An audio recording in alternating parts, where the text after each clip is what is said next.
Menjelang hari raya, berakhirnya puasa, bergema tapi senja, menyambut Syawal tiba. Suasana riang-riang, melihat sini sana, menyeri malam raya, terhias indah rupa. Oh, cantik berseri-seri, tua dan muda berpakaian serba baru. Oh, sungguh meriahnya, miskin kaya pun turut bergembira. Selamat Hari Raya Aidilfitri mulia, semoga berbahagia, hidup aman sentosa.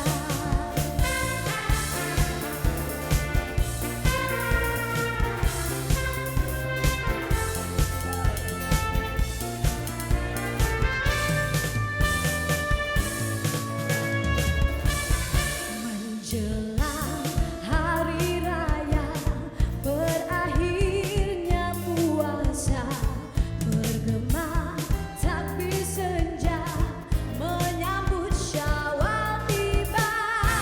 Suasana riang-riang, terlihat sini sana, menyeri malam raya, terhias indah rupa. Oh, cantik berseri-seri, tua dan muda berpakaian serba baru. Oh, sungguh meriahnya, miskin kaya pun turut bergembira. Selamat Hari Raya Aidilfitri mulia, semoga berbahagia, hidup aman sentosa.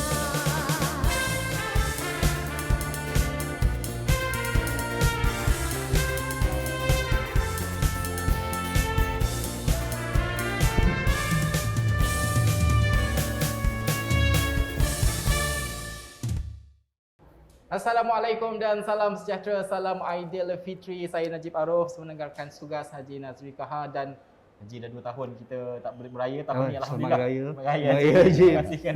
Masih lagi boleh bersentuh Saya rasa bersyukur sangat Betul lah, tahun ni. alhamdulillah. Saya rasa Tahun ni, tahun ini dapat beraya, alhamdulillah. Saya kira semua orang pun meraikannya Betul. bersama dengan keluarga dan sebagainya. Astro Awani juga meraikannya. Ya. Untuk tahun ini kita membuatkan kata apa ya, rancangan kita pada tahun ini agak berbeza sedikit. Kita mengetengahkan cerita banyak aspek kita ketengahkan melalui Lebaran Awani ini, Ya, betul. untuk kita dengar cerita-cerita dan sebagainya. Okey, ini adalah malam raya kedua, Haji. Alhamdulillah. Terima kasih Rumah Putih, walaupun Betul. dalam bilik ni tak putih. Maknanya dia warna-warna atau koi Kerana sebenarnya. menanja lokasi Betul. penggambaran Lebaran Awani. Tetap, walaupun raya kedua ada juga disajikan ketupat dan makanan-makanan Semua yang ada biasa lah. kita ada. Kuih raya dah banyak habis sebab dia dah raya kedua. Ya. Raya pertama dah habiskan banyak. Ini ini- saki-baki yang kita hidangkan pada malam ni. Okey, bukan itu saja kita melihat kepada apa ya Ji, kalau kita melihat kepada meraihkan Aidilfitri ini, meraihkan kebangkitan kita Ya, selepas betul. 2 tahun. Banyak industri yang terkesan selama 2 tahun ini Pasti. kan bangkit kali ini, termasuk juga industri hiburan kita, seni Betul. dan sebagainya Ji kan. Ya. Mereka paling terkesan saya rasa. Betul. Kerana selama ni mereka kata pun mencari rezeki, mengharap dengan sumber pendapatan dengan acara seni, hiburan dan sebagainya, tetapi apabila kita buka sedikit kelonggaran itu, nampaknya mereka pantas bingkas bangkit ya. Salah seorang yang kita akan panggil ni mereka yang mendapat orang kata pun perhatian sepanjang sejak 2018 lagi dia punya naskah ni. Pandemik lagi. Tapi yang terkini ni lagi meletup. Okey. Okey, kenalkan tamu kita Haji. Okey, kalau kita sebut nama karyanya iaitu Pok Ya Chong Chode. Betul saya sebut Betul. Kalau yang betul lagi kita tanya orang dia. Betul kita tanya orang ni. Kita bawakan terus orangnya. Abang Sabri Yunus. Selamat Raya Abang Sabri. Ya, selamat raya. Maaf Zahir Batin. Selamat raya, maaf Zahir Batin sama-sama. Tahun ni balik Kelantan lah? Ya, balik insyaAllah. Alhamdulillah. Okey, macam mana? Pertamalah kita tanyalah 2 tahun. Tadi kita dah sebut. Ramai anak seni ni memang terkesan betul-betul sejak 2 tahun pandemik. Kali ini dia buka sedikit kelonggaran aktiviti. Banyak dah boleh rakaman berjalan dan sebagainya. Untuk Abang Sabri sendiri bagaimana keadaannya? Ya, alhamdulillah.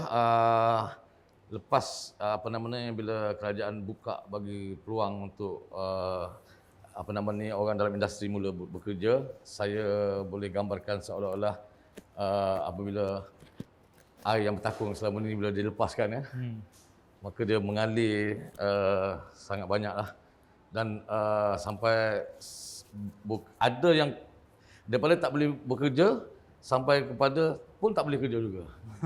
Sebabnya bila terlalu banyak orang pakai, Tak cukup tangan ni. tak cukup sangat. Malah kita terpaksa tertunggu dan tertangguh. Jangan kata nak dapatkan pelakon, Betul. kita nak dapatkan runner pun tak dapat. Yang jaga wardrobe, yang jaga konti pun tak dapat. Semua penuh, Semua penuh. Jadual Jadi, penuh. terpaksa lah ada setengah macam saya sendiri, saya terpaksa latih orang baru. Orang yang tak pernah bekerja pun tak ada pilihan. Jadi itu keadaan yang saya rasa, walaupun dalam keadaan yang kita rasa kadang-kadang tertekan macam ni kan, tetapi sangat baiklah. Sangat baiklah. Orang mula dah boleh bekerja, orang mula boleh bergerak. Dan yang dikatakan terkesan dulu tu memanglah dunia artis ni, dunia hiburan ni adalah perkara pertama yang orang buang bila dalam keadaan susah. Ya. Dalam keadaan susah, yang pertama orang tak nak terlibat hiburan lah. Jadi sama seperti gawat-gawat dulu pun. Betul. Kan? Artis dulu yang kesan, dan yang lambat naik pun dia juga sebenarnya. Yang terakhir sekali dia buka. Yang terakhir pun dia macam ni lah. Ada orang kata kalau rakit air naik, rakit pun naik. Ya. Tetapi bila air turun, rakit pun turun kan. Tapi ada yang rakit tak bergerak pun ada. Yang tak ikut air pun ada. Dalam industri kita ni industri yang tidak sepenuhnya adil. Betul. Industri yang zalim. Kita industri yang zalim. Kita sedar industri itu zalim. Jadi kita terlibat dengan industri memang agak zalim sebenarnya. Tidak semua orang dapat kenikmatan yang sama. Betul. Tidak semua artis yang berjaya. Ada artis yang 20 tahun, 30 tahun masih macam tu. Ada artis yang baru sebulan, 2 bulan dah pergi naik. Jadi memang itulah industri kita. Betul. Itu kita bercakap pasal artis. Betul. Yang bekerja di belakang, Dia datang belakang tabir ni. belakang tabir lagi tu. Lagi teruk. Lagi Okey, Abang Sabri. Pok Ya Chong Chode. Ya. Pok Ya Chong Chode ni berkata euforia. Dia Euforia jadi besar demam ni. nampak dia. 16 minggu di Astro. Jadi antara pengalaman yang paling tidak boleh dilupakan untuk siri yang terbaru ni. Okey. Sebenarnya kalau nak kira tak lupakan, saya hampir semua saya tak lupakan. Banyak sangat. Semua sekali lupa. Menarik ya. Ya. Begitu hebatnya karya ni. Ya, saya jarang saya melupakan kerja-kerja saya kan. Jadi daripada awal nak buat sampai daripada akhir, dah habis siaran pun setiap hari saya jumpa benda baru dalam siri Pok Ya itu. Daripada awal nak masa nak buat dulu, yang saya rasa susah dan sukar sikit adalah bagaimana saya nak angkat Pok Ya kepada siri, sedangkan yang pertama sudah kuat Terlampau kuat tu. Terlampau kuat sangat pertama. Jadi kerisauan, ada sedikit kerisauan nak menyambung yang panjang Panjang. Jadi itu adalah satu isu yang pertama dalam kepala saya, kalau tak dapat lupakan apa benda itu. Macam mana saya nak mencari jalan supaya siri siri ini mengekalkan sekurang-kurangnya ataupun mendapat lebih baik. Itu satu perkara yang sukar sekali pada kerja-kerja saya ketika itu. Ya. Poya, Abang Sabri. Saya dah panggil Poya sekarang ni. Betul lah. Sebenarnya kalau tengok karya yang baik ni Haji kan, watak dia yang dalam tu Dah sinonim. sinonim. Dekat luar pun panggil watak itu dekat luar tu dihidupkan oleh orang ramai dan sebagainya. Itu berlaku sebenarnya kan? Betul. Sekarang ini saya dapat merasakan seolah-olah netizen di luar sana bercakap seolah apa yang 16 episod itu adalah cerita benar. Oh. Sampai saya rasa dia seolah dia lupakan ini satu karya. Ini bukan fiction ni. Ini bukan naskah fiction ni. Ini cerita betul. Dia terima orang sebab betul. Katakanlah saya cerita tentang saya yang Poya yang Gedebe. Orang sudah melihat, wah itulah Sabri Yunus.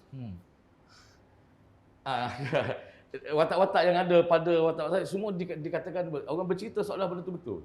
Jadi itu juga perkara yang merisaukan saya sekarang ni. Contohnya Maksudnya orang dah lupa Wan Ismail Golok. bayangkan saya di offer untuk memberi satu ceramah tu talk kepada banduan-banduan.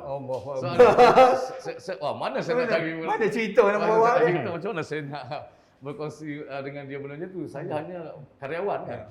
Jadi masyarakat menerima itu adalah benar sekarang. Okey, Paya. Itu Paya Sabri Yunus.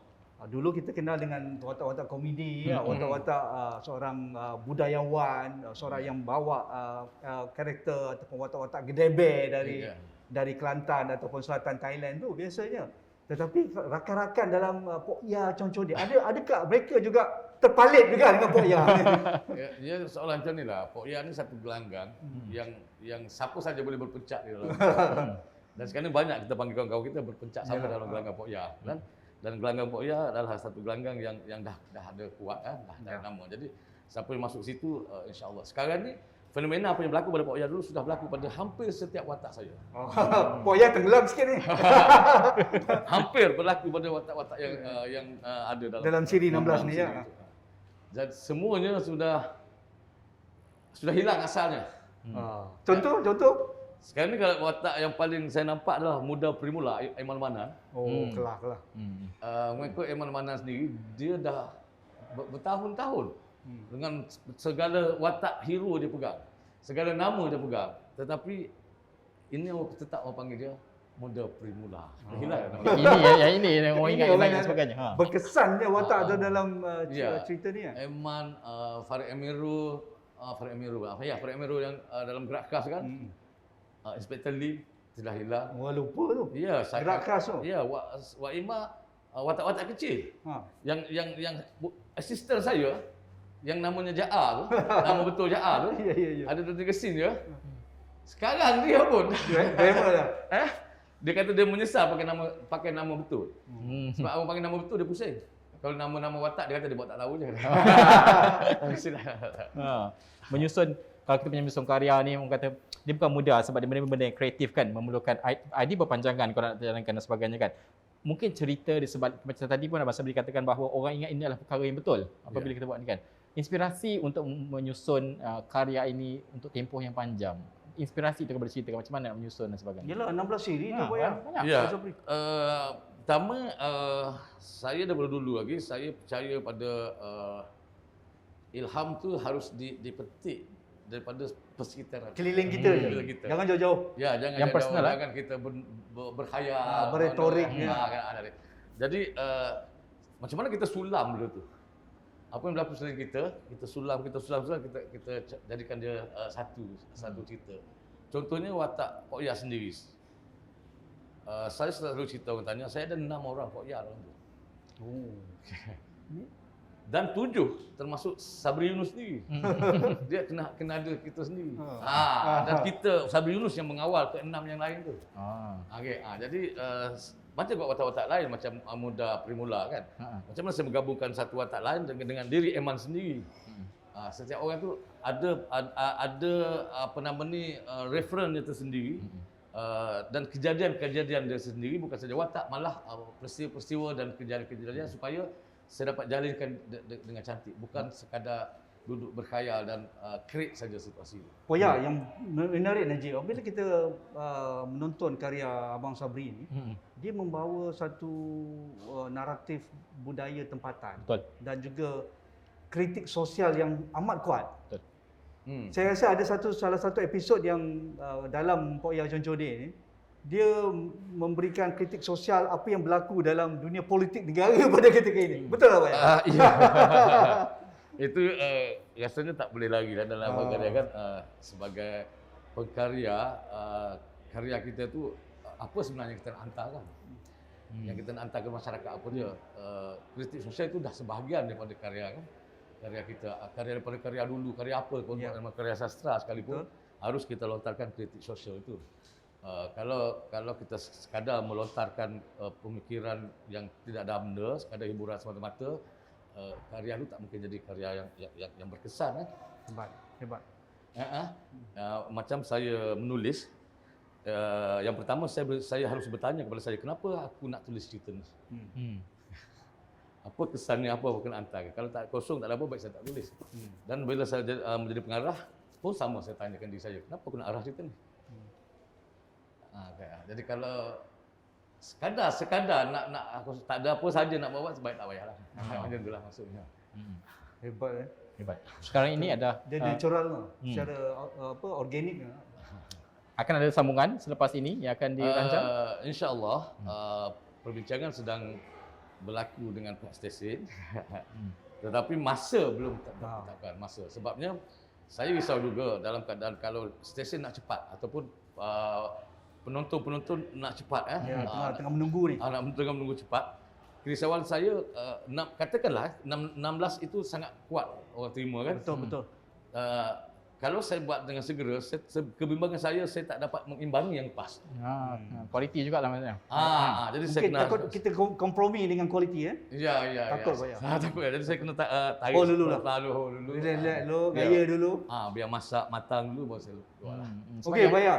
Sebelum kita tak banyak ada masa dengan Pak Yah ni. Saya nak minta Pak Yah in character satu dialog yang very powerful. Pak Yah Concode yang boleh orang tak boleh lupa lah. Saya banyak sangat tapi Pak Yah ni satu yang ringkas. Okey. Yang baru ke yang baru. Barulah yang orang ingat. Boleh. Okey. Watak yang banyak yang saya suka adalah antara Pak Yah dengan Nasi Badak. Bila dia kata kepada Nasi Badak tentang resis ni. Okey, cuba Yah cakap benda tu. Nanti saya ingat apa dialog dia. Dialog. Dia game dari sini. Lebih kurang pun tak apalah. Dia kata jahat orang ni bukan jahat orang ni bukan pada bangsa dia. Orang yang jahat adalah diri dia sendiri. Diri dia sendiri yang jahat. Tuhan jadikan semua orang sama. Diri kau tu jahat. Saya lupa tapi dalam tu sangat kemas. Aku Halim kerja dengan Cina tapi dia kerja dengan Cina tapi dia takkan jadi Cina. Aku pernah kerja dengan Siam di Golok dulu tapi aku tak pernah jadi Siam. Ready dia. Kita berhenti. Specialist tu. Terdiam dia. Dalam spontan kita minta tu dia boleh keluarkan juga tu. Dan Very dialog yang powerful dia pendek, punya powerful screen, message dan sebagainya kan yang boleh sampaikan. Ada lagi satu yang masa Pok Yah nasihatkan Halim, bila nampak Halim tu garang sangat. Pok Yah ni garang, tapi bila tengok anak muda Halim tu garang, dia kata kita jangan garang.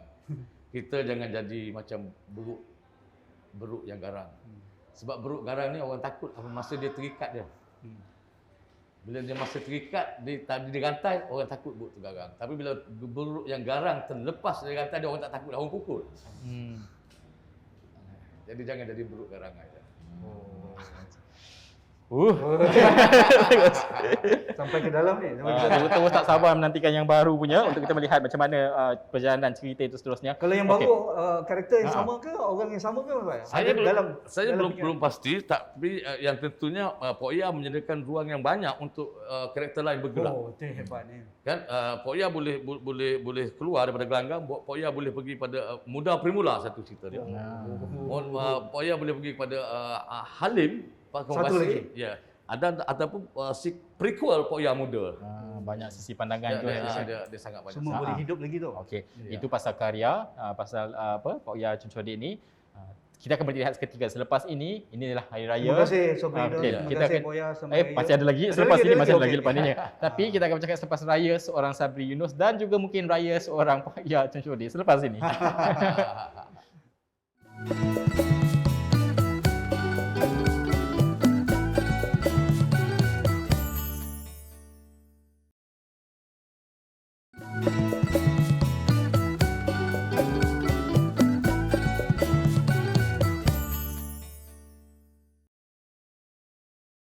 Anda masih lagi menonton Lebaran Awani bersama saya Najib Arif dan juga rakan setugas Haji Nazri. Banyak kita borakkan tadi pasal Pak Ya Chun Shodi ini sangat Salam menarik. Lebaran orang Pekan Jepun, yang menonton pada orang ketika ini. Sungai Golo, orang Tumpat dan sebagainya. Kita beraya, alhamdulillah ramai kata perantau pulang ke kampung tahun ni. Alhamdulillah. Okey, itu kelebihannya pada ini. Okey, bercakap pasal raya ini sebelum kita nak bertanya kepada Abang Sabri Yunus ni, Haji Nazri terlebih dahulu lah. Dah 2 tahun tak dapat beraya mungkin dan sebagainya. Haji Nazri ni sebelum ni ketika sebelum vaksinasi dan sebagainya sangat menjaga SOP dan sebagainya. Tapi kali ini macam mana raya persiapan Haji sendiri? SOP tu memang ada. Betul. Tu Tak boleh kalau lari. yang dah jadi habit sekarang hand sanitizer dan mask lah. Ha. Itu mana-mana memang saya akan bawa. Dan mask ni kadang-kala dalam kereta ada, dalam beg kita ada, dalam kadang poket pun extra pun ada. Ada. Kat rumah dia memang ada. Jadi maksudnya kita tak ada alasan tak ada pakai mask. Betul. Betul. Itu dah jadi macam wajib lah, bukan sunat lagi dah, wajib. Contoh lagi hand sanitizer. Kalau saya tak bawa, dalam kereta ada 2-3, dalam beg ada 2-3, kat rumah memang ada. Jadi saya pastikan itu sebagai kita punya perkara yang baik lah, boleh diteruskan walaupun kita dah masuk ke peralihan endemik ni, Jim. Itu paling penting sekali untuk anda semua juga di luar sana. Jaga SOP penting, dalam kita meraihkan juga penting untuk jaga. Okey, ni soal raya. Abang Sabri Yunus, raya lah kalau boleh diceritakan sebab raya 2 tahun yang sudah ini berbeza dengan apa yang kita saksikan mungkin berpuluh tahun kita raikan. Untuk Abang Sabri Yunus sendiri, bagaimana kalau boleh diimbau sedikit lah membawa Saya kita. rasa Kelantannya hebat ni. Betul. Memang hebat. Meraihkan Saya sebenarnya daripada tahun 1982 saya datang ke KL selepas Hari Raya. Semula bekerja dalam bahasa selepas Hari Raya pemasukan saya. Jadi selepas itu dah 1983 Hari Raya, sehinggalah sekarang ini saya tak pernah lagi beraya di KL. Oh, mesti wajib balik di Balik juga. Kelantan. Saya mesti balik walaupun hari raya kedua, setidak-tidaknya hari ketiga, kalau tidak awal. Sebab pada saya raya tu dia menjadi satu benda yang sangat dia sebenarnya lebih pada nostalgia. Sebab tu kita pakai baju yang sama, kita pakai benda yang sama. Jadi nostalgia. Dan saya rasa saya menjadi penting bila saya balik untuk menjadi keceriaan kepada saudara mara Ya, yang pergi ke sanak rumah. saudara, Saudara anak-anak pergi ke rumah. Semata-mata dia bukan nak pergi raya pun nak tengok saya kan. Sekarang ni lagi Sekarang lagi lah. nak pulang. Dia akan cari Jadi, Poya ni. Sejak Poya 2018 dulu 2018. dah memang macam tu. Tetapi saya pula sambutan raya kita dah tua, tak macam kita remaja, kita dah muda-muda dulu. Jadi pada saya raya tu dah tidak menjadi besar sangat. Jadi saya balik untuk keluarga saya. Tambah-tambah di Kelantan, tahun ini dikatakan polis Kelantan mengatakan 2 juta kereta akan masuk. Bayangkan 2 juta kereta masuk, sampul dengan kereta yang dah sedia ada.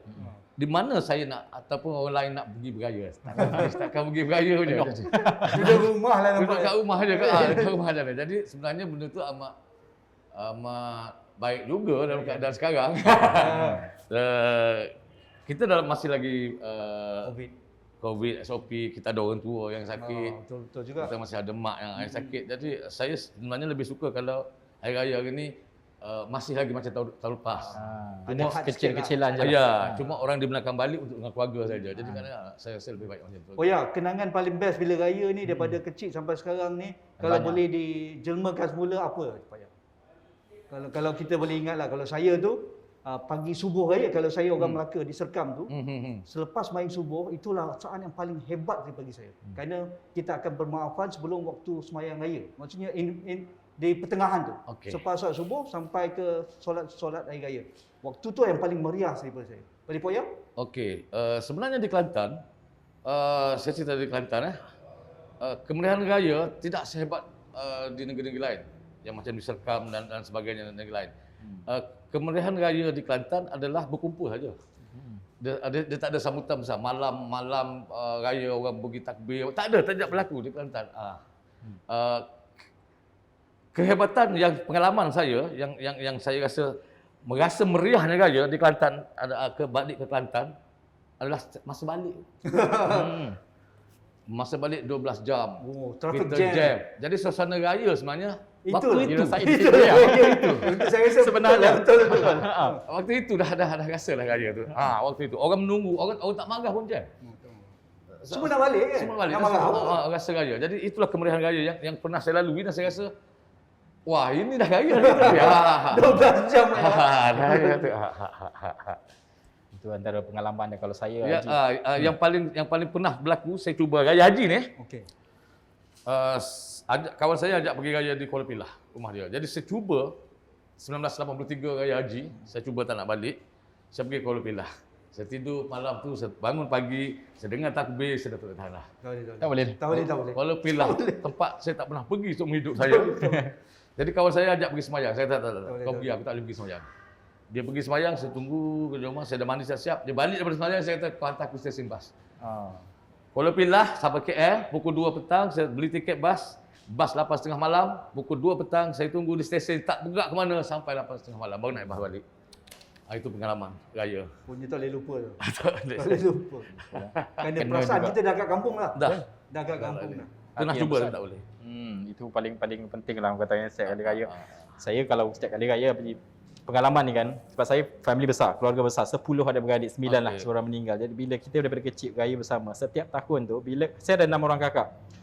Bila dua orang nak kahwin, seorang nak kahwin, seorang akan balik ke belah sana. Okey. So tiap hari kita tengok makin kurang tau. Jadi macam apa yang kita rasakan dahulu tu, dia dah tak sama lah. Dia tak akan dapat nak kumpul semua sekali tu, almost impossible lah. Tapi tahun ni insyaAllah, Alhamdulillah kita dapat kumpul semua sekali. Dan ini adalah raya kedua. Lepas ni Abang Sabri juga akan balik ke Kelantan selepas ni kan, kita benarkan selepas rakaman kita ni. Bagaimana untuk kita melihat selepas untuk anak seni sendiri lah.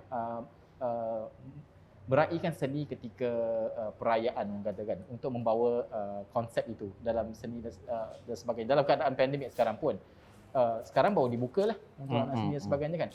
Apa yang perlu kita lakukan penambahbaikan untuk anak-anak seni ini supaya meriah sikit raya kita dengan apa yang kita sediakan perancangan dan sebagainya. Mungkin pandangan seorang anak seni sendiri.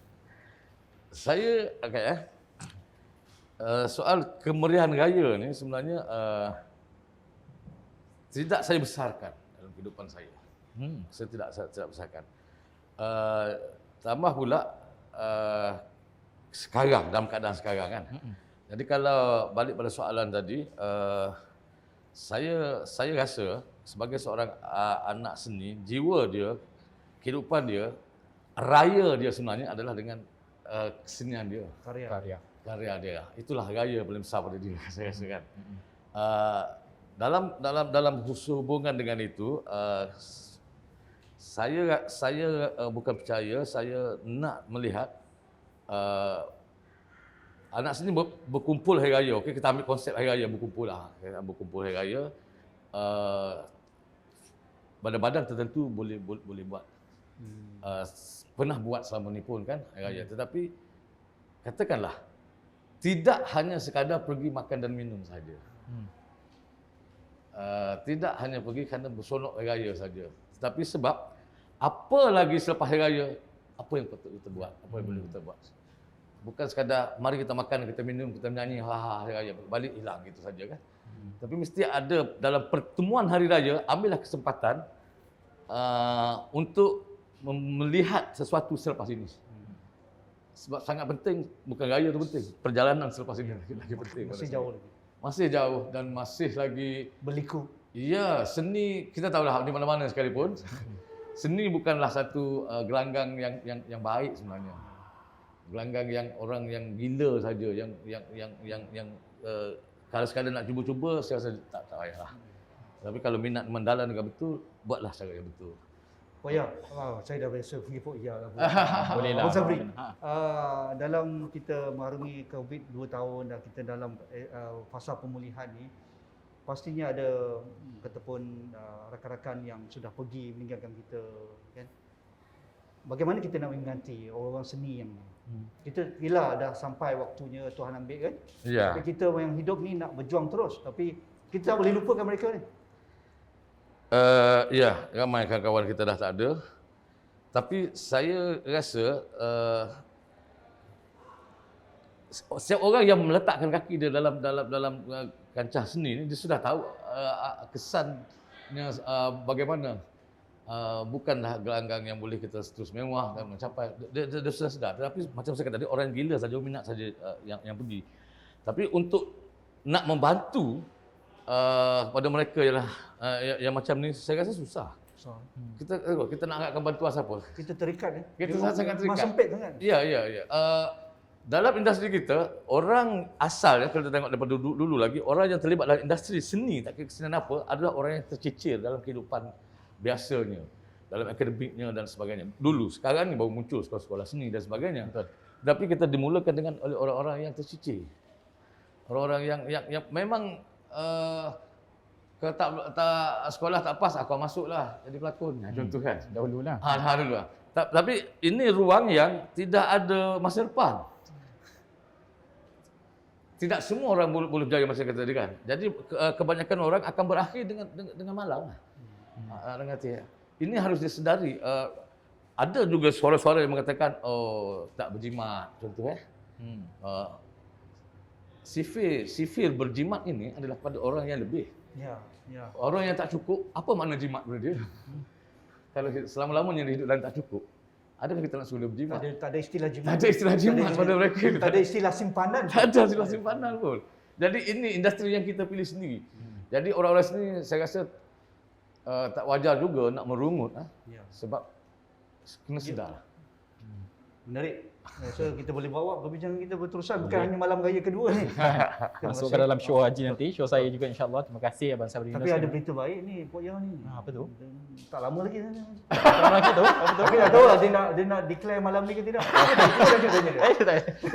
Temas kita dah habis. Kita tunggu kalau ada pengumuman nanti. Apa dia? Tak lama lagi tau. Okey, berkaitan dengan Pok Yang. So dia juga. Okey, terima kasih Abang Sabri Yunus kerana bersama kami pada malam ini. Kalau kita tanya orang seni Haji, dia maksud lapisan tu berlapis-lapis dan kita kena faham untuk memahami apa yang diungkapkan Abang Sabri tadi. Perayaan itu bukan hanya meraihkan tapi banyak lagi maknanya yang perlu kita selami dan sebagainya. Terima kasih Abang Sabri Yunus bersama kami pada malam ini. Kami mengucapkan salam Aidilfitri, maaf zahir dan batin untuk Abang Sabri Yunus juga. Okey, kita akan berlihat sekali lagi Lebaran Awani selepas ini. Kita akan membawakan tamu kita dan juga pelbagai cerita yang lain yang menarik kita sediakan di sepanjang Lebaran Awani. Ada serius, ada gembira, ada lawak, semua ada. Okey, semuanya selepas ini. Lebaran Awani.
masih lagi menonton Lebaran Awani bersama saya Najib Arif dan juga rakan tugas Haji Nazri. Kali ini kita bertiga, Ibrahim Sani menyertai kami. Apa khabar? Selamat Apa khabar? malam. Selamat Selamat raya. malam. Jangan jumpa geng ni walaupun kerjasama. Ya, tadi makan lama sangat tadi. Ni baru Berbalik dapat raya, masuk. berbalik raya, baru berbalik masuk. raya, meriah. Okey. tahun Tadi dah banyak lah jemputan. kita cerita ni. Banyak jemputan macam, dah. Ya, banyak kita cerita dan sebagainya. Ya. Okey, Ibrahim Sani, kali ini topiknya saya rasa ni Ibrahim ni topik lah yang suka ni pasal cyber security dan sebagainya apa semua kan. Ya, kan? Saya nak perkenalkan dua tetamu kita, lepas tu nanti saya berikan Ibrahim sebab Ibrahim Sani banyak soalan nak tanya katanya ni. Kita bawakan tetamu kita pada jam ini, Razwan Mokhtar iaitu perunding Keselamatan Cyber. Assalamualaikum, salam Aidilfitri. Terima kasih. Apa khabar? Tapi Jim, Ha. Yim, kita malam-malam raya nak cerita pasal cyber ni apa hal ni? Okey, pentingnya cyber security ni sebab that's the only last frontier yang orang boleh attack. Sekarang ni war zone very rare. Okey, nak jadi cerita, saya dapat call hari tu. SDN? Tertunggak income tax. Cukai. Saya pun tak pasti. Mesti 0112 ke apa? 010. Okey. Mulakanlah. Saya rasa Okey. ini ada Kita ni komplain banyak je. Kita tanya Razwan. Apa dia yang ditanya? Okey, first of all fraud. Ya. Ramai yang fraud, kadang-kadang orang ingat yang muda yang pandai fraud tapi nampak gaya, golongan yang berumur yang selalu kena. But very recently, betul ke tak kira umur, fraud tu biasanya dia kena kat semua orang depending on how savvy orang tu tentang apa nama? Ya, pasti based on statistik the paling banyak daripada umur 30 hingga 45, the biggest yang kena scam. But of course the second one will be the yang elderly, yang senior level. Because scam ni ada beberapa jenis, ada banyak jenis. Contoh untuk love scam. Love scam last year we lost about dalam 60 million. Love scam saja. Love scam saja. And in 2020 kita the damage dia 90 million. Ni based on statistik in Malaysia saja. Love scam. Tak termasuk mudah scam, dipanggil merchandise atau commercial scam. Mudah dilelong. So termasuk dengan Lala Move di mana yang recently yang I receive dia ambil barang, dia ikut GPS, kononnya macam dah ambil barang, Tracking tapi lah. sebenarnya dia orang tak IP pun dekat tracking tu. Dia scam you daripada A to Z. So this is something like we speak about scam, dia ada banyak level. And then total we lost almost $1 billion. Tapi benda ni takkan bila kita report polis pun kadang-kadang kita tak semangat nak report polis. Bukan polis boleh buat apa pun. Okay, ada limitation kat situ. Sebab ini adalah kelemahan manusia siap. The weakest link, paling lemah. Sebab benda ni menggunakan psikologi dengan teknik yang telah di-improve. Everyday tu teknik tu dah berubah. So today kita cakap teknik lain. Ya. So next week diorang datang dengan teknik yang lain. And Jadi- bentuk yang lain. Boleh katakan macam inilah. Dari segi penangkapan mungkin tak dapat dan tapi kalau jadi sekarang pencegahan macam mana kita nak ajar orang. Awareness lah, awareness lah, Awareness. sedaran lah. Okay. So first you cakap nak tangkap tak boleh. Ada tangkapan dilakukan tetapi amat sedikit because teknologi itself kita tak ada teknologi dan proses. Undang-undang pun sangat kabur.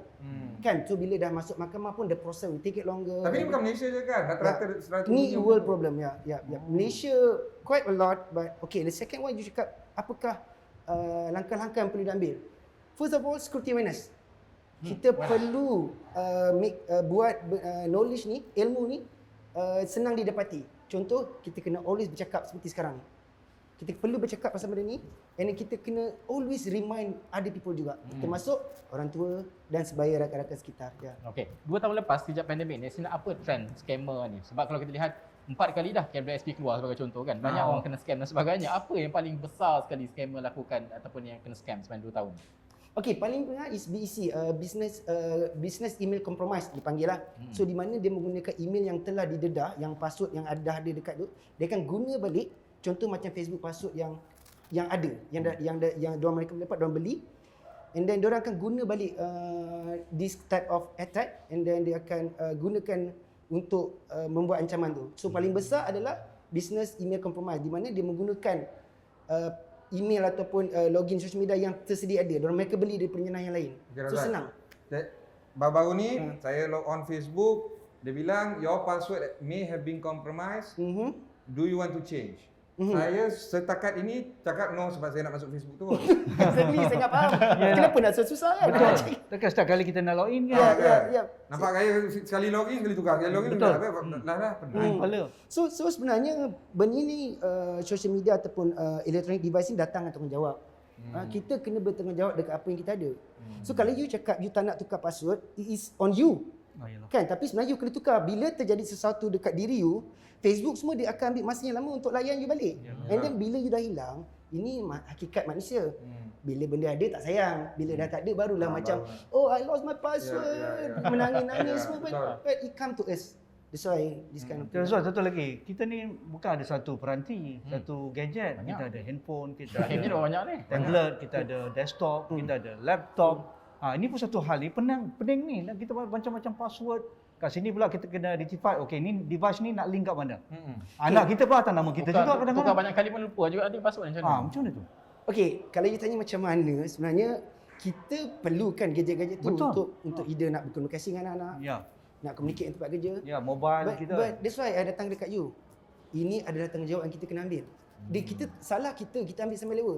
Bila time kereta, bila you kereta you kena isi minyak, you tahu dia akan berhenti, dia akan tak ada minyak, dia tak ada jalan. Benda yang sama juga tanggungjawab tu.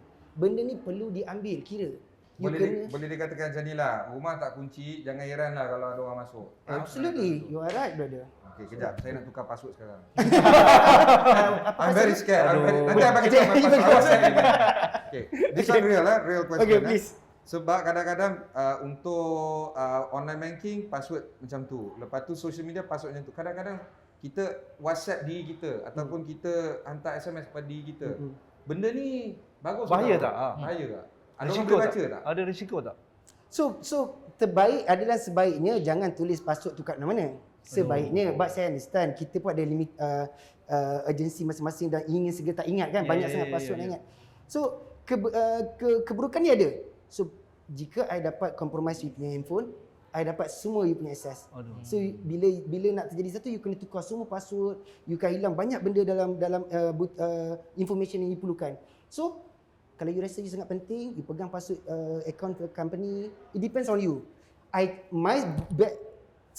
Cadangan saya pertama, kena tak boleh letak. Tapi kalau you terpaksa letak, kalau you accountant dekat company you, please don't do this. You kena bertanggungjawab. Kan, jika itu you punya password. Kan, janganlah letak sesuka hati. Ada yang letak dekat tepi desk, dekat laptop, because dia cakap tak ingat lah banyak password. But kalau terjadi apa-apa, jangan salahkan orang lain lah. Okay, Jip, sekarang orang bagi duit raya tak masuk sampul dah. Ya. Orang transfer. Online sekarang. QR sekarang. QR ada macam-macam lah kita punya cara online sekarang.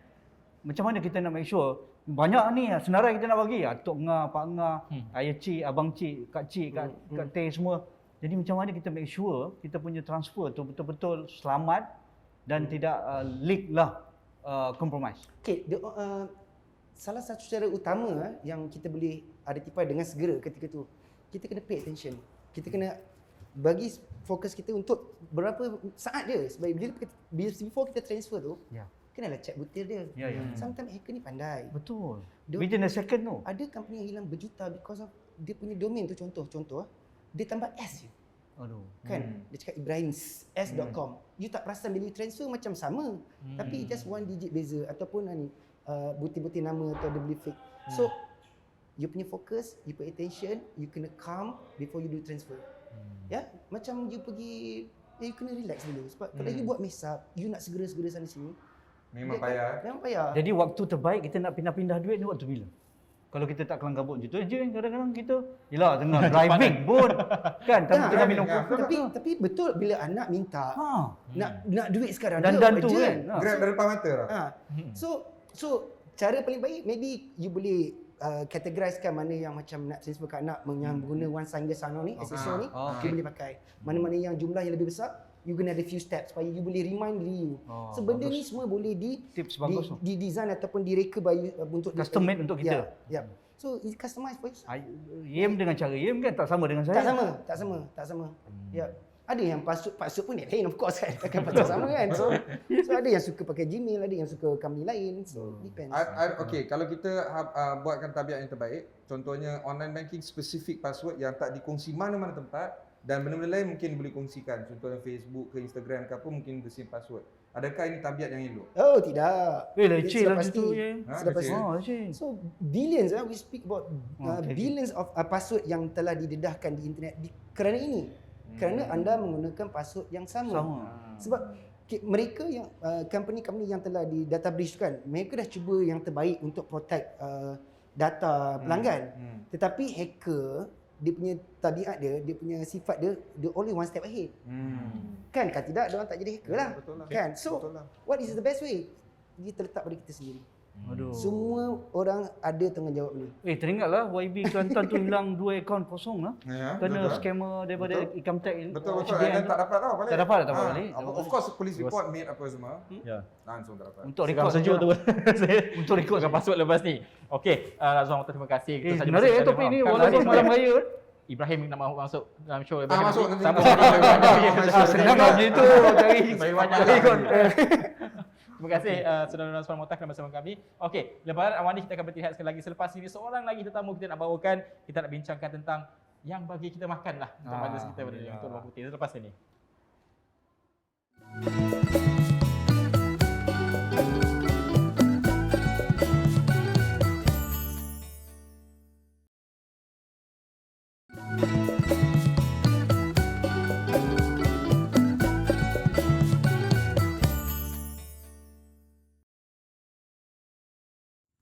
Tiada harta ada padaku. Hey, buat apa? Buat ketupat. Yelah, orang sekarang mana buat ketupat. Beli kat kedai kan, yang express, yang senang buat. Lagi duduk town. Mana sempat buat ketupat. Busy kerja lah apa. Tapi itulah, saya takut lama-lama nanti orang dah lupa macam mana nak buat ketupat. Tahu tak buat ketupat? Tak tahu? Sebenarnya kalau ikut boleh je pakai daun ni. Tapi ni dah tua, dia punya daun keras sikit. Seelok-eloknya yang nenek saya ajar, dia pakai daun muda. Yang dia punya, apa nama, hijau dia cair tu kan, yang kat pucuk, selalu dia ambil dekat pucuk pokok tu lah. Itu lembut, senang nak dianyam. Lepas tu, bila rebus nasi tu senang masak. So, yang pertamanya, ini kita ambil daun, kalau boleh yang panjang supaya kita boleh macam ni kan. Lebih panjang, bila dah banyak-banyak dia dah boleh ikat sekali. Bila 10 sekali kita ikat, 10 sekali kita ikat. Kalau boleh kita ambil yang panjang. Apa yang perlu kita buat adalah kita buangkan dia punya lidi ni. Ni yang kita panggil lidi. Ni datang lidi. Tak tepi. Ini kalau dah banyak-banyak, buat penyapu lidi. So dia dah pisah, dia jadi dua. Bila jadi dua, nampak tak? Sini dekat sikit. So bila dia ada dua je ni, yang kiri dia punya apa nama, yang pangkal dia ni ujung. Di pangkal. So yang kiri yang pangkal dia atas. Lepas tu kita gulungkan 2 kali. 1, 2. Dan yang ke tangan kanan pula, pangkal dia ke bawah. Macam ni. Sama juga. 1, 2. Lepas tu dia tak boleh ketat sangat. Dia kena macam loose tapi handle with care. Pegang ujung-ujung. Tapi jangan lepas. Saya masa awal-awal dulu pun inilah dia. Yang paling susah. Nak dapatkan grip dia yang steady. Dia tak boleh ketat sangat sebab nanti kita nak gerakkan dia punya ni. So menggunakan prinsip anyaman. Dia lipat je ni. Yang tadi kita dah gulung kan. Ini masuk sini. Nampak? Dia bersulam. So dia masuk sini. Yang ni atas sini, ingat ni atas sini. So kita lipat masuk supaya yang belakang tu pun macam tu. Ni masuk dalam. Ni pergi depan balik. Ni nampak dia punya tricky dia adalah nak mengekalkan pegangan ni. Dia dah masuk, nampak? Dia dah masuk macam ni. Jangan lepas. Sebab kita ada satu lagi ni. Satu lagi ni, kita buat berlawanan dengan yang atas ni. Dia masuk dalam pula. Kata anyam kan. So dia jadi anyaman. Okey. Jadi macam ni. So ni last gulungan. Kita lawan balik yang tu. Ni atas, dalam, atas. Okey. Jadi dia punya ni baru dia punya rangka. So daripada sini dia akan kita boleh hasilkan variasi ketupat. Ketupat ni ada macam-macam variasi. Ada ketupat sate, ada ketupat bawang, ketupat sate macam ni lah. Ni sate. Tak tahu lah kenapa nama dia sate, tak ada rupa sate pun tapi orang panggil ketupat sate lah. Ni ketupat bawang. Sebab nama bentuk dia macam bawang. So daripada sini paling mudah adalah kita buat ketupat sate. Yang ni yang terjungkit ni kita masuk sini. Lawan dengan yang ni. Ni kat atas kan. Ni masuk bawah pula. Bawah sini. Lawan nampak. Jadi macam ni lah, jetika. Tapi jangan bagi lepas dulu. Pegang sebab dia belum lagi kukuh. Yang sini pula sama juga. Kita lawan. Ni masuk dalam, luar. Lepas tu kita ketatkan. Ketatkan pelan-pelan. Dia tak boleh kasar sangat benda ni. Kasar kan daun ni koyak. Koyak dia tak jadi. Kita ketatkan. Jadilah seketul ketupat sate. Ni ketatkan lah. Kalau tak nanti masuk berah keluar. Supaya tak ada ruang banyak macam ni. Okey. Ini cantik ni. Nama dia ketupat sate. Kita buat ketupat bawang pula. So proses dia sama. Yang kiri pangkal dekat atas. 1, 2. Jangan ketat sangat, jangan longgar sangat. Sama di kanan, opposite. 1, 2. Dan bermulalah kita mula proses untuk buat rangka. Kita pegang ni. Kita ambil yang bawah ni supaya dia masuk dalam. Kita lipatkan macam ni lah. Okey kejap. Ni memang tricky. Benda bukan buat hari-hari kan. Setahun sekali buat. So ambil yang second ni. Lawan dia. Dalam. Luar, dalam. Ambil yang third. Lawan yang tadi. Luar, dalam, luar. Dia yang first adalah luar, dalam, luar. Second layer.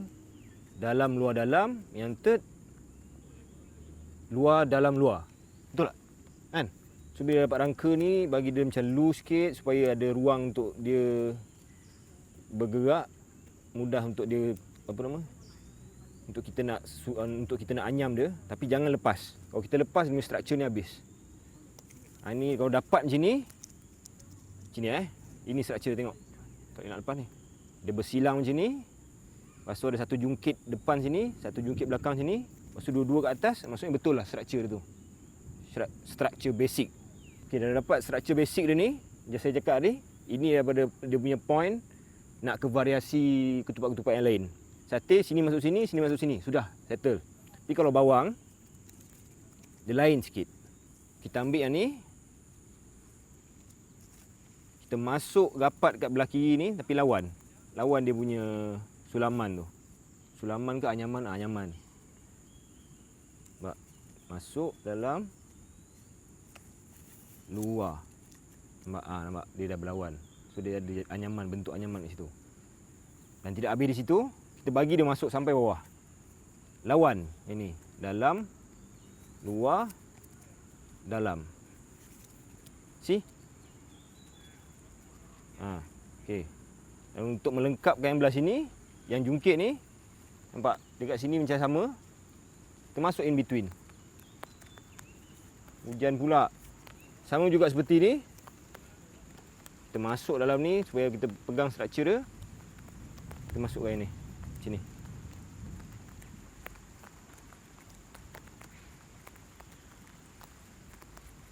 Lepas tu yang ni kita continue balik tadi. Kalau kita tak continue dia macam ni. Dia tak edit. So kita masuk dalam ni.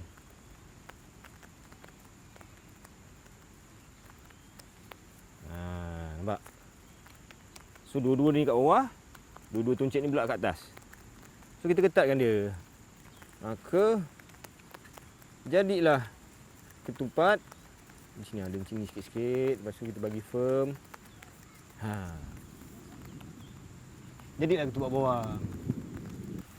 So ini ada tuan-tuan dan puan-puan, ketupat bawang, ketupat sate. Ada banyak lagi, ada ketupat bantal lah, ketupat macam-macam lah. Pakcik saya pandai macam-macam. Dia boleh buat bentuk kuda lah, bentuk kura lah. Ketupat kura pun ada. Ini real. Kuda tadi main-main. Dan inilah dia tuan-tuan dan puan-puan, adik-adik sekalian, ketupat. Seni tradisional Melayu yang semakin dilupakan. Jangan kesal, jangan kesal.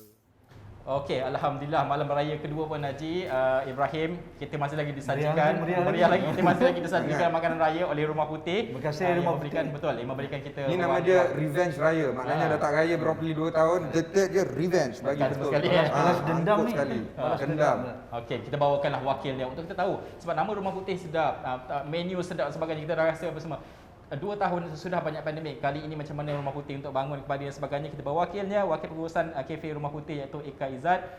Selamat datang ke Lebaran Awani. Salam Aidilfitri. Selamat Raya, Kak. Selamat Hari Raya Kak. Benda ni paling best sebab banyak restoran they serve food and they serve experience, tapi dekat sini nampak raya memang lagi best sebab banyak tempat boleh buat Instagram, banyak tempat boleh buat penggambaran. Bilik ni je. Bilik Puan jauh bilik ni. ni. Bilik ni je.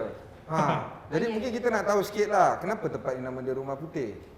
Oh, okay. So kalau macam Rumah Putih ni, kita bagi konsep dia macam gardening tau.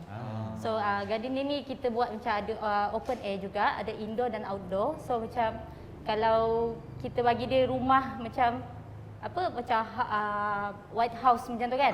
White House macam kita bagi dia satu apa? Kelainan macam, kelainan lah, lah basically. macam bila orang nampak baca macam oh Rumah Putih oh nak pergilah macam tu sebab kalau bagi macam rumah purple kan rumah biru kan macam dia tak menarik macam tu. The thing is banyak restoran kan bila kita tengok gambar Instagram dia bila betul kita datang mungkin ada perbezaan. Tapi untuk Rumah Putih there is no difference. Apa yang nampak dekat Instagram tu What you itulah get dia. What you see is what you get. Jadi mesti susah kan nak maintain jaga tu. tempat maintain apa semua ni. A little bit susah jugalah. Cuma kalau nak apa? Sorry. Ya, untuk Nak maintain how to Nak maintain. beautify macam mana nak tukar-tukar sikit mesti payah. Payah sikit lah. Cuma itulah kita memang kita punya apa? ramai jaga lah. Kita punya staff semua okey. dia orang pun tolong bantu untuk kita maintain dengan kita punya apa Estetik, estetik dia. design. Yes, design. Dia memang ada interior design ke memang ikut gerak hati senat diri kita sendiri? kita memang kita punya ada interior apa design kita sendiri. Ya. Yes. Okey, ni 2022 tahun pertama kita kembali dari pandemik. Ramai kita dah dapat third booster shot dah ramai. In fact now ada fourth booster shot. Tapi mesti 2020, 2021 mesti susah kan untuk bisnes F&B. Macam mana Rumah Putih maintain orang warga Rumah Putih ni tu? Tak buang kerja ke, Kan. potong gaji ke, ataupun maintain macam biasa je. Sebab memang time first kita punya sebab kita pun since last year kita opening, kita starting. So kalau yang time PKP tu, diorang PKP kita ada buat delivery. Delivery Tukar lah, tukar yes, kita business tukar. model lah. Yes, sebab kita tak boleh operation kan. Ya, face to face kan. Yes, so kita buat delivery. So kita punya staff pun maintain, kita tak boleh buang kerja macam tu lah. So kita jagalah. Ika, macam mana orang boleh tertarik dengan Rumah Putih? Apa signature ataupun keistimewaan menu ke, tempat ni untuk Instagram saja ke, ataupun macam mana? Memang semuanya okey lah kat sini? Okay, so kalau macam keistimewaan dia terutama kita punya design lah. Kita punya view dengan kita ada food juga, food Malaysian food, western food, cuma kita ada macam kita punya kita punya ni sendiri. Menu istimewa. Keistimewaan kita sendiri. So kalau macam nak tahu apa keistimewaan dia, kena datang lah. Kena Oh, datang kita nak tengok. tahu. Tapi lokasi pun dekat Lokasi. Siti Wangsa sebelah Istana Yes. Budaya, Yes, depan betul, IJN betul. paling mudah. Tapi Tengah-tengah lah. biggest problem traffic jam. Itu yang kita Yes. tak boleh buat apa kat situ. Tak apa, ada cara juga tu. Ada cara juga. Parking sebelah pun boleh digunakan. Ya betul. di Parking Istana- boleh. Ya betul. Di Istana Budaya. Jadi untuk tahun 2022 macam Haji, macam Najib, ada memang nak tengok tempat macam ni makin banyak ke ataupun more of the same ke macam Oh, mana? sebab kita dah kurang lama betul 2 tahun inilah masa nak keluar. Ini terapi juga tau. Rumah Oh, Putih. ya? Untuk kurangkan tekanan Okey. selepas 2 tahun. Memang Haji guna perkataan terapi tu memang betul sebab sekarang ni the verb kita buat meeting secara automatik online. Tak pernah orang cakap kita buat meeting face to face. So sekarang ni bila orang cakap buat meeting, saya sebenarnya saya tengah tunggu link Zoom ke Google Meet ke. Suddenly keluar, oh ni jumpa Rumah Putih, jumpa di rasa lain, memang lain. And when you meet people face to face, macam ni sekarang ni, okey kejap lagi saya nak balik ni rumah mentua.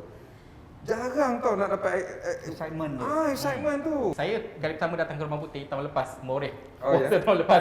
Wow. Salah seorang Betul. peminat ni. 15 minit makan, 25 minit bergambar saja kat luar tu. Cantik, memang cantik. Memang kali saya datang ni beberapa bulan lepas dengan anak kecil saya ada anak gadis 15 tahun.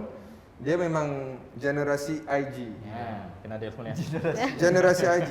Dia tak duduk. Dia duduk kejap, dia letak barang dia. Of course, Pusing apa, satu isteri rumah. saya dengan saya memang kita sembang. Lah, anak saya pusing satu tempat ni, dia ambil dengan IG dia, lepas tu dia tarik dua adik kecil dia jadikan model. It's so fantastic. Betul. Makan tak makan. Lepas tu kita benda dah sejuk. By the time datang, okey makan. Tapi benda semua dia dah upload dah. And of course it's very beautiful. This is the idea sebenarnya kita. Adakah ini satu business model yang menjadi trend sekarang? Yes, The experience. combination. Experience. Because apa yang Rumah Putih buat adalah typical. You have a dining experience, lepas tu ada experience around it. Tapi apa yang Rumah Putih buat sekarang dia tambah lagi, which is the create delivery and of course guna platform, create ecosystem and of course location dekat dengan ibu kota KLCC, so I'm sure you're getting a lot of customers. Ini This is branding how. yang very powerful. Betul lah. Betul. Betul. Branding dah powerful dan sebagainya, tapi persaingan tak berlaku lah. Persaingan apa semua kan untuk Rumah Putih sendiri. Macam mana melihat persaingan ni apa semua? Keunikan dah ada keunikan dah. Rasa pada Ika dan juga Rumah Putih sendiri. Persaingan ni macam mana sebenarnya? Persaingan sebenarnya itu Normal lah ya. yes, normal bagi kita untuk berbisnes. Cuma itulah kalau macam untuk Rumah Putih ni dia ada Kelebihan. dia punya ni tersendiri untuk Kelebihan lah, kita Dia punya pool dia. yes, untuk kita tarik customer semualah. Betul lah. Okey. Jadi orang di luar KL, kalau tak pernah sampai ke Taman Tasik Titiwangsa, sebelah Istana Budaya, Yes. sebelah kiri saja masuk. Lagi yes, Tak betul. jumpa boleh waste. Boleh waste sebenarnya jumpa. Ya, betul. Boleh waste jumpa. Kalau tak jumpa juga waste Istana Budaya sebelah saja. Aku bila waste White House dia sampai ke Washington. Payah pula. Dia kena rumah Rumah Putih jangan English. Belakang White House kan. Kena White House. Okey. Ika terima kasih kerana bersama dengan kami dan menaja itu paling penting, menaja dan Lebaran juga awal ni. lebaran awal ni Terima kasih. makanan semua sedap untuk penonton yang menonton pada ketika ini, datanglah ke Rumah Putih, Tetamu memang pun dijamin suka, ya. top untuk gambar semua cantik, gambar raya pun boleh ambil kat sini, satu keluarga datang semua. Terima kasih Ika Izzat, wakil pengurusan kafe Rumah Putih kerana memberikan ruang kepada Astro Awani untuk lebaran awal ni berada di sini pada malam raya kedua ini. Okey, itu sahaja lebaran Awani untuk malam ini. Sudah pastilah raya yang panjang untuk tahun ini, raya yang boleh berjumpa dengan orang tersayang dan sebagainya. Jadi jadikanlah raya tahun ini adalah raya yang refleksi. Betul, raya refleksi, raya dendam, revenge raya sebab dah 2 tahun, 3 tahun tak jumpa orang. Dan yang paling penting terapi macam Haji cakap tadi. Betul. Jangan stres-stres lah. Kalau kamu stres. Stres, babe. Hari-hari stres. Hari-hari stres. Jadi kita longgarkan sikit supaya raya. Dusu Rendang ada lagi, kuih-kuih ada lagi. Okey, sekian saja lebaran untuk malam ini. Saya Najib Arif. Saya Nazri Kahak. Saya Ibrahim Zani. Selamat Raya Aidilfitri. Maaf saya batik. Assalamualaikum.